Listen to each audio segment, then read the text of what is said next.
There's great power in self-reliance. Self-reliance means you simply look mostly to yourself. It would be nice if someone just gave you this, gave you this, gave you this. It would be nice if everyone did their job exactly as they're supposed to do it. But here's what you've got to do. Primarily rely on yourself. Primarily say, I'm the person responsible.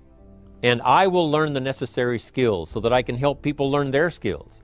If I need lots of people to do certain things to build my organization, that is what I must have. But I've got to be the final backstop. I've got to be the final one that people can rely on, so that if this is missed and this is missed, I can catch up, I can fill the gap, I can do the job.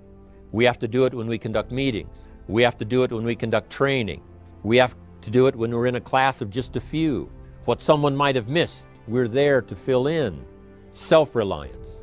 Primarily, we're learning to count on yourself so that you can do this: never complain and never explain. Here's the next key power, and that's image. There's many parts to image. The image that others see you as, the image you have with other people. And that's very important, how other people see you. If they don't see you as a leader, chances are they won't pay attention. If they don't see you as being in control, chances are they won't have the trust. If they don't see you as knowing where you're going, what you want to accomplish, they probably won't follow. But if people can see you, if you have the image of someone that's in charge, in control of your life, your future, your destiny, in control of the situation, if they see that, that kind of image is powerful. It helps to win the day. It attracts other people. People want to be around people that are in control, that are powerful, but they know how to use their power, influential, but they know how to use their influence. That kind of image is important. But here's a very important image, and that is your image of yourself. The way you dress, the way you talk, the way you think, your capacity for learning, all of that is an important image that you have of yourself. The image that you have that if it needs to be learned, you could learn it. If there's a book that needs to be mastered, you could master it. If there's a skill that needs to be learned, why couldn't you get busy now and learn that skill? That kind of self-image, that I am continually trying my best to be the best I can. Because one of the most important places you have to look is into the future, yes. You got to look into the past, yes. You've got to look around, yes. But one of the most important places you have to look is in the mirror. You know, how I appear to other people, that's important. But how I appear to myself is the ultimate importance. That kind of image, to where you'll develop the self-confidence, you'll develop the self-reliance. Now here's another one. The next word is character. Becoming a person of high values, a person of principles, a person of honesty, a person that earns respect. That kind of character. How can we have a system that will build in the integrity, that people will know that if this happens, then this will happen. And if this goes wrong, here's the way to fix it. Unless you have the principles and the character and the integrity to put together a viable plan for a wide variety of people, then the system is not going to last very long.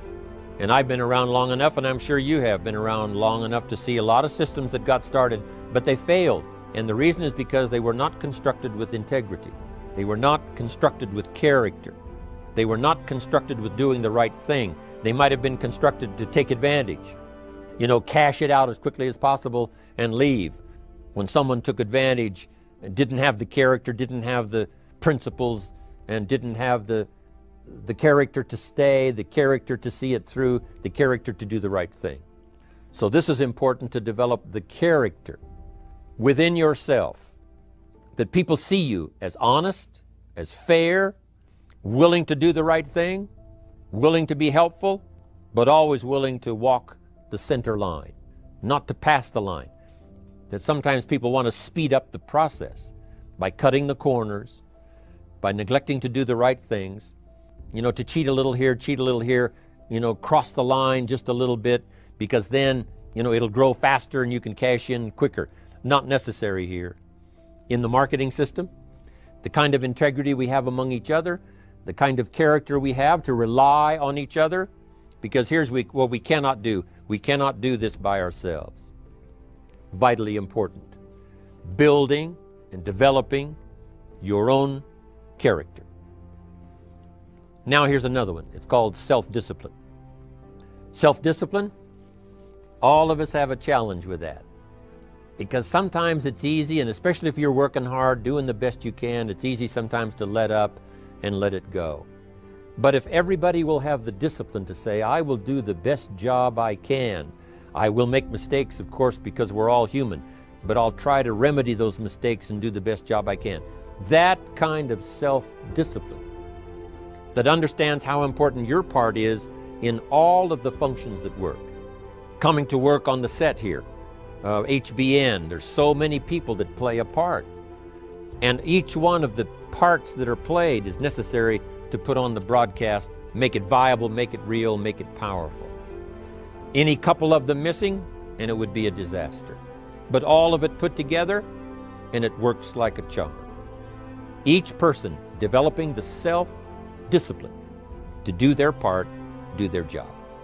Here's one more, and that is the power of extraordinary performance and demanding of yourself excellent results. This is so important. If you want to live extraordinary, you must do extraordinary. If you want an extraordinary income, you must do extraordinary things. If you want an extraordinary fortune, you must go with the demands of what it takes to have that fortune. If we would ask of ourselves that kind of performance, and you've got to ask it of yourself. You know, I can't ask it of you. I would try to inspire you. I would try my best to share with you what it might taste like, what it's like to finally make your fortune. It happened for me. But here's what you must do. You must demand it of yourself. Society does not demand that you not have a heart attack. But if you want to escape having a heart attack, you must demand it of yourself. Society doesn't demand that you jog around the block every morning, but if you want good health, you must demand it of yourself. Society doesn't demand that you read a couple of books a week and improve your intelligence and your knowledge. That you must demand of yourself. Society does not demand that you build a financial wall around your family nothing can get through. That's not a demand of society. But you must demand it. If you wish it, you must demand it of yourself.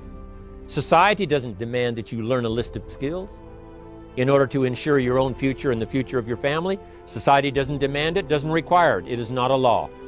But if you want the benefit, you must demand it of yourself. Here's the next one, self-confidence. Where does self-confidence come from? And this is the best advice I can give you on that. Not neglecting, first of all, the small daily disciplines. Self-confidence really comes from feeling good about yourself. And one of the best ways to feel good about yourself is at the end of the day to know that you poured it on. You did your best.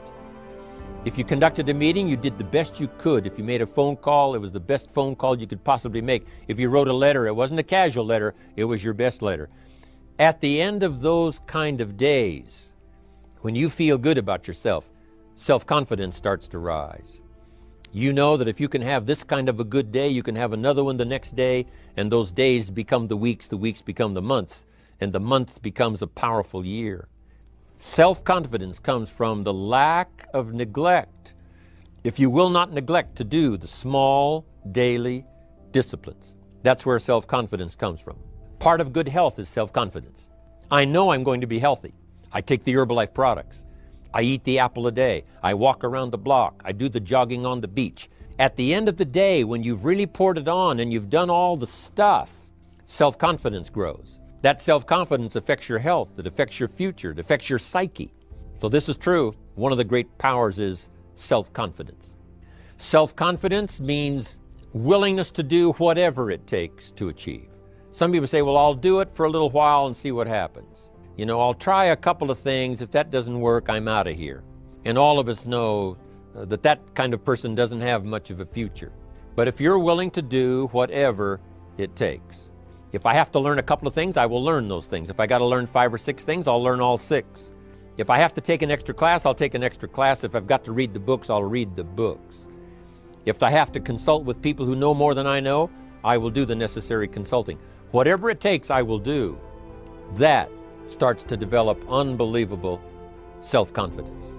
Self-confidence also comes from the ability to rise above your circumstances, to rise above what happens, the petty little things, the discouraging things that would sink everyone else's ship except yours, that would cause someone else to quit early in the day, but you keep going.